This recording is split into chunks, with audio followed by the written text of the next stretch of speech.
Bonsoir à tous, ravi de vous retrouver. Il est 20 h et voici les titres de l'actualité de ce premier juin 2025. Au sommaire, le Premier ministre Ousmane Sonko se déplace. Il est arrivé en Guinée il y a quelques minutes après un séjour en Côte d'Ivoire, une visite de travail de coopération entre le Sénégal et la Guinée. Dans ce journal aussi, une large fenêtre va être ouverte sur les préparatifs de la Tabaski. On va s'intéresser aux vendeurs, notamment à quelqu'un qui s'appelle Papi Gueye, éleveur et vendeur de moutons. Depuis 10 ans, il va nous expliquer son business de vente et de revente de moutons. Et puis le marché au casse, encore une fois, est frappé par un incendie. Beaucoup de dégâts ont été notés. On va en parler en fin de journal. Mesdames et messieurs, voilà les titres, le développement. On revient dans une... Bienvenue dans ce journal. Comme on le disait à l'entame, le Premier ministre Ousmane Sonko est arrivé en Guinée il y a quelques heures. Ce dimanche, cette visite s'inscrit dans le cadre de renforcement des liens historiques entre la coopération le Sénégal et la Guinée dans plusieurs domaines stratégiques. Ils vont en parler aussi à son arrivée à l'aéroport international Ahmed Sékou Touré. Le Premier ministre Ousmane Sonko a été accueilli par son homologue Amadou Baouri en présence de plusieurs membres du gouvernement guinéen ainsi que de hautes autorités nationales. Demain, le président de la transition guinéenne, le général Mamadou Doumbia, va lui accorder une audience en public. Une audience publique, une audience aussi de travail à faire, à suivre.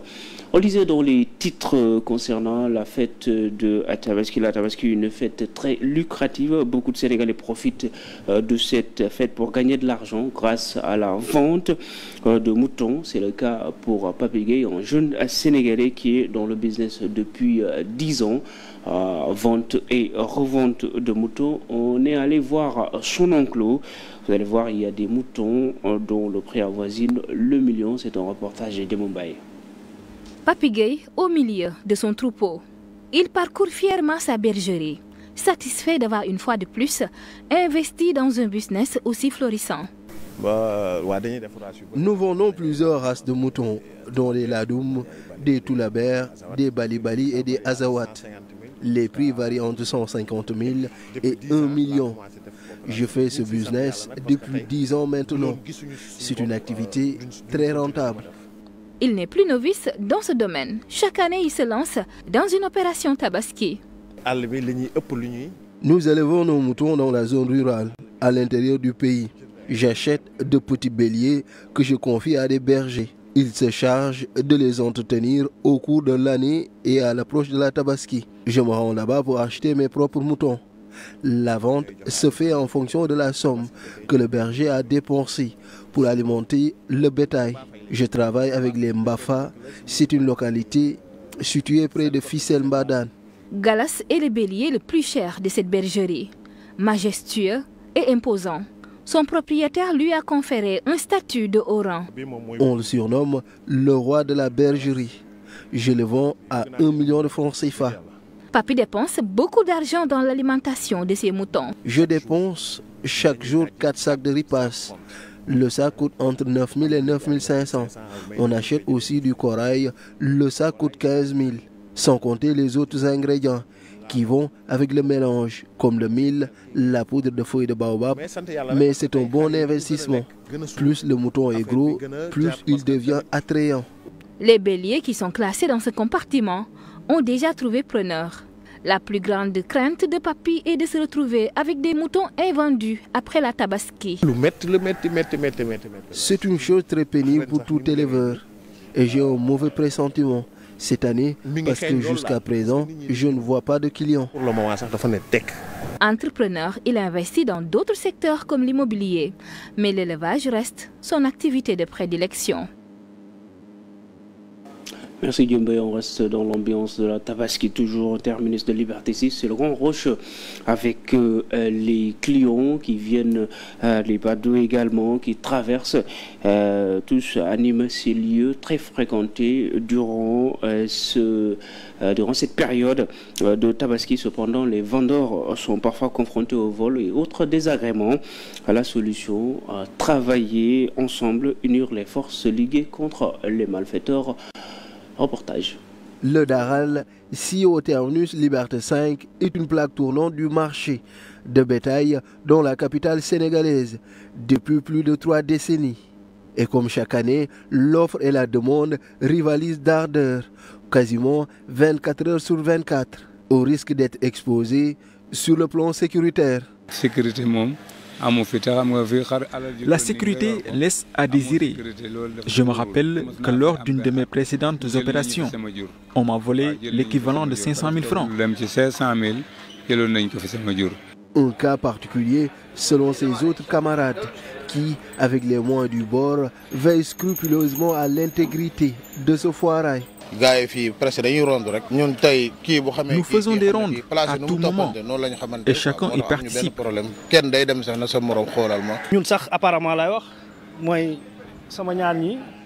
J'ai 2 personnes qui m'assistent. Comme vous le voyez, on a un planning très précis pour rester en alerte. Néanmoins, la sécurité des lieux a un coût, compté en moyenne 150 000 francs CFA.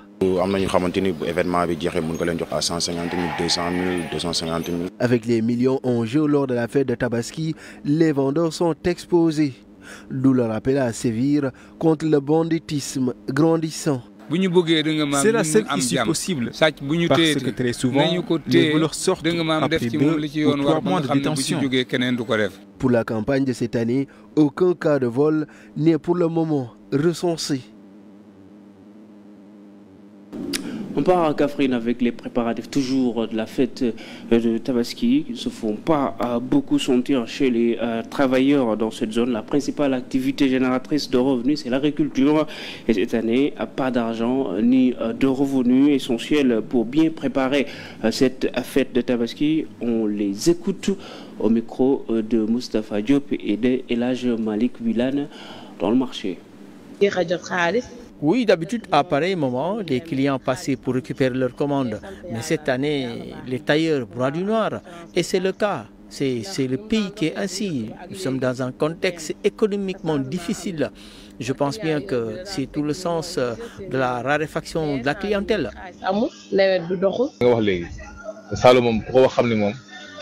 Oui, vous savez, nous, on ne se plaint pas. En tout cas, nous rendons grâce à Dieu. Mais vous savez, Kaffrine, c'est une zone de cultivateurs. Alors, si d'aucuns n'ont pas pu écouler leurs récoltes, cela se fera sentir par rapport aux achats, notamment dans ce contexte de Tabaski. Dans tous les cas, nous guettons la clientèle et nous pensons bien faire des affaires.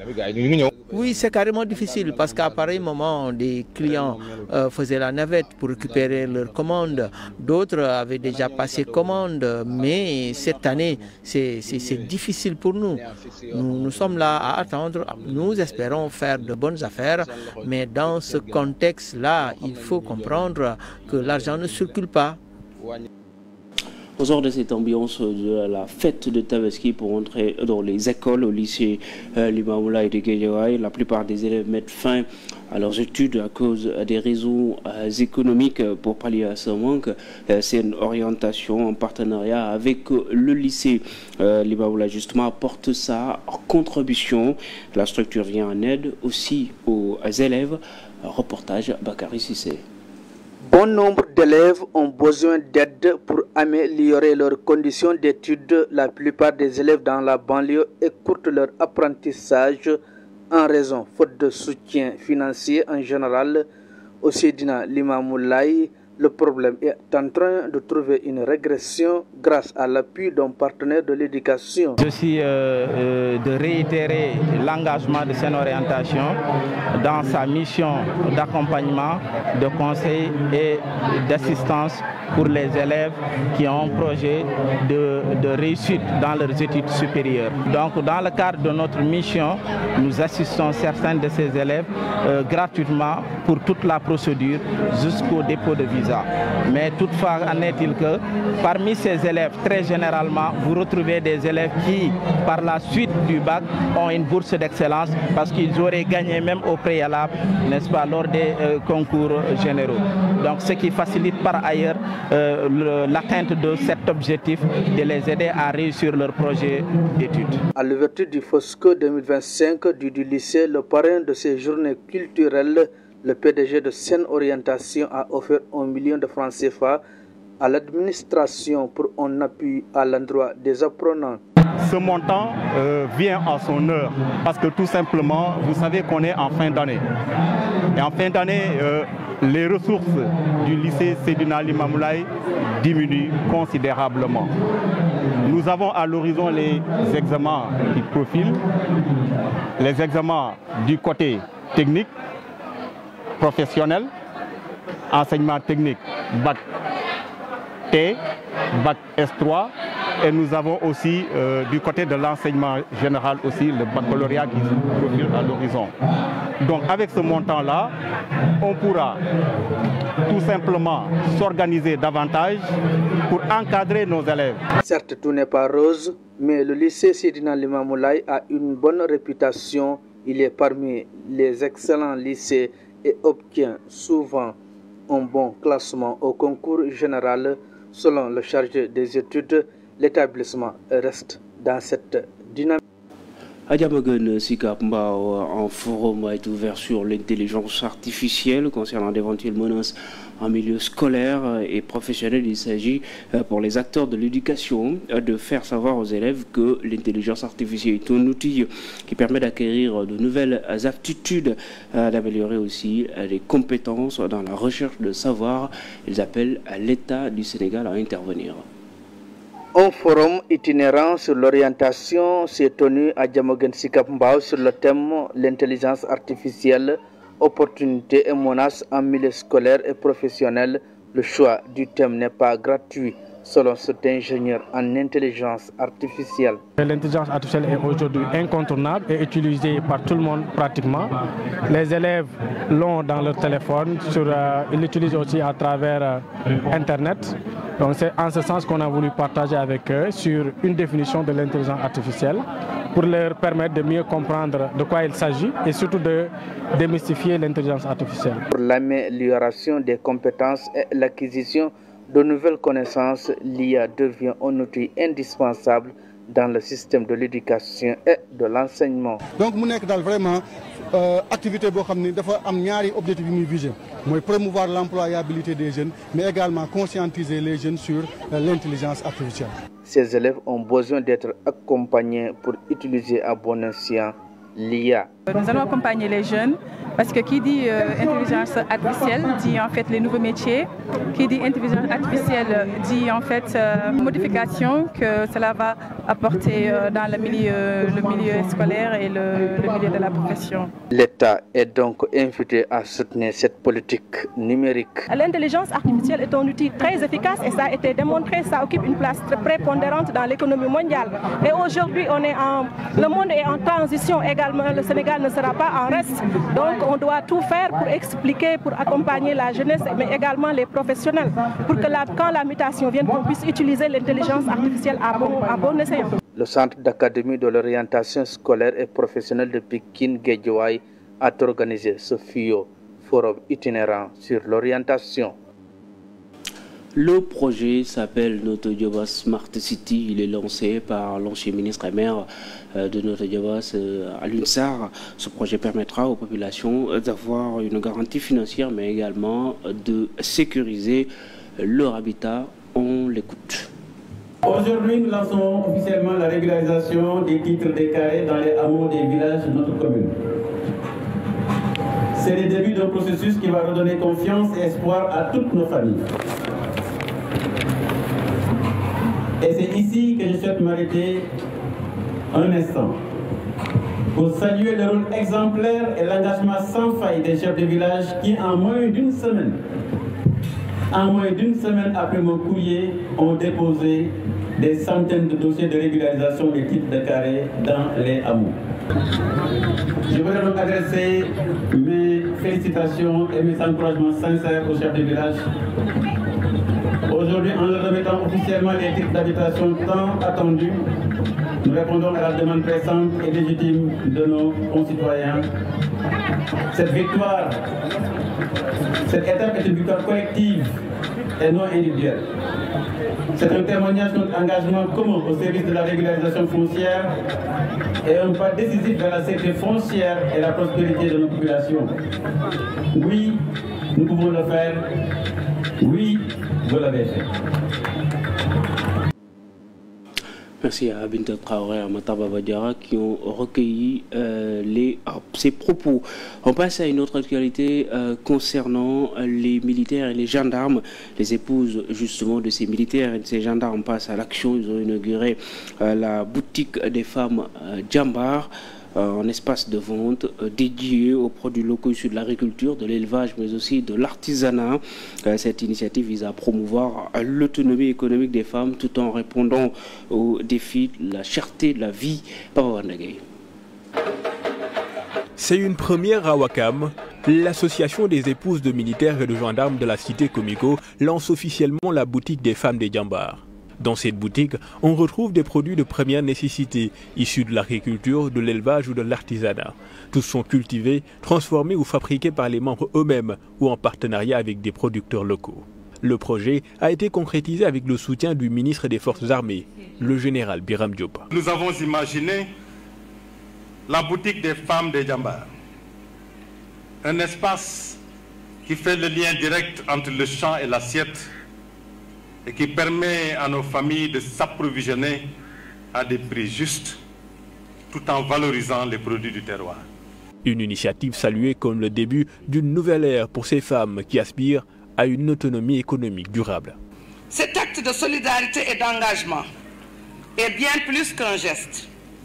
Il s'agit d'un symbole fort, celui d'une volonté de soutenir les familles des militaires qui, chaque jour, œuvrent dans l'ombre pour appuyer ces braves hommes et femmes dévoués au service de la nation. Le ministre de l'Agriculture promet lui aussi son accompagnement. Nous ne ménagerons aucun effort pour faire de ces boutiques de référence non seulement des success stories, mais mon rêve c'est de voir des usines détenues par ces femmes, des fermes agricoles communautaires détenues par ces femmes, des usines de transformation détenues par des femmes, pour faire de vous de vrais vecteurs économiques. Dans un contexte d'inflation et de dépendance accrue aux importations, cette initiative entend supprimer les intermédiaires pour garantir des revenus équitables aux producteurs et un panier plus abordable pour les consommateurs. 2 conventions ont été ainsi signées, l'une bilatérale et l'autre quadripartite. Un programme qui sera progressivement étendu à toutes les cités militaires et de gendarmerie du pays. Une manière pour les initiateurs de participer activement à la bataille pour la souveraineté alimentaire. Ansoumana Dione est le président de l'association sénégalaise des malades mentaux à Kaolack et a tenu à dire qu'il y a la crise des valeurs au Sénégal. Il veut que les populations s'entraident conformément aux enseignements du prophète de l'islam. On l'écoute. Nous avons initié cet après-midi dédié au prophète Mohammed. Vu aujourd'hui la situation du pays en matière de dégradation des valeurs, nous avons initié cette journée pour rappeler les enseignements du prophète Mohammed, une société où chaque individu doit être considéré comme son propre frère.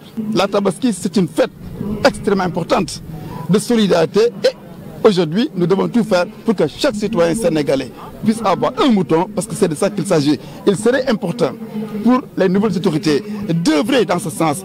Au niveau du centre Ansoumana Dione, les malades mentaux qui sont au centre vont passer une très belle fête de Tabaski parce que nous avons communié avec ces maîtres mentaux.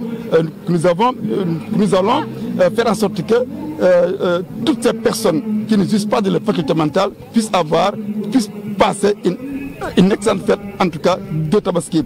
C'est vrai que présentement, la situation économique est extrêmement catastrophique, mais avec le prophète Mohammed, toutes les solutions peuvent être apportées. Il est la solution à tous les problèmes dont souffre, en tout cas, l'humanité.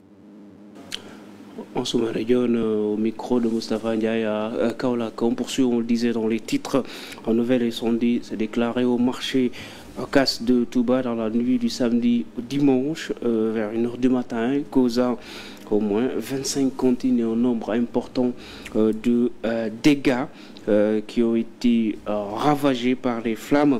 Vers 2h47 du matin, le feu a été maîtrisé par les sapeurs-pompiers avec l'aide de bonne volonté. L'origine de l'incendie n'est pas encore déterminée pour le moment.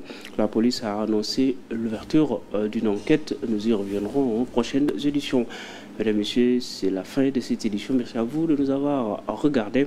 Rendez-vous ici toujours à cette TV et aussi sur Internet. Bonne soirée.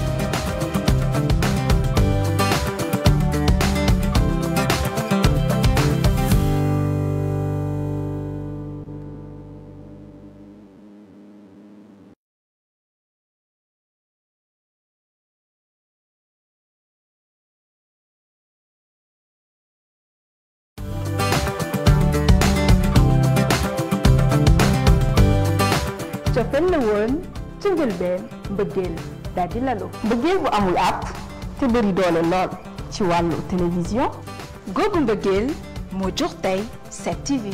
suñuy programme tënku ci xarañteef gu mag ànd ak xalaat yu kawe ba weesu seen njort. ndax fi jamono tollu télévision dafa yittewoo ay xalaat yu yees ay góor ak i jigéen yu farlu